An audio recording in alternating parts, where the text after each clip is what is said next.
Assalamualaikum, selamat datang di channel Nanda Hero.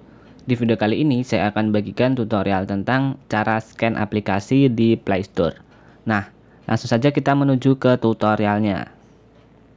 Pertama, silahkan kalian buka aplikasi Play Store.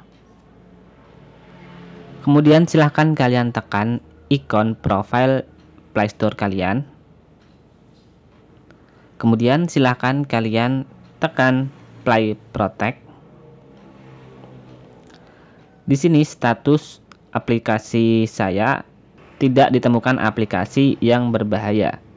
Nah, jika kalian ingin memindainya lagi, silahkan kalian tekan tombol pindai untuk melakukan scanning.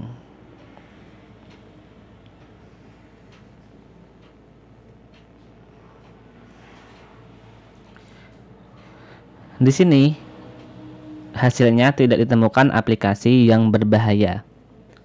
Kemudian jika ingin lebih aman lagi, silahkan tekan ikon gear yang ada di pojok kanan atas.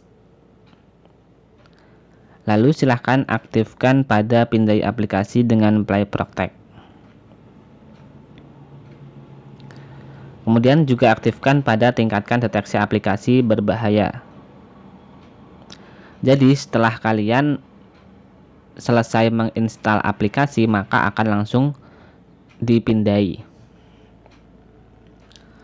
Oke, jadi seperti itu saja video tutorial kali ini tentang cara scan aplikasi di Play Store. Semoga video ini bermanfaat bagi teman-teman semua.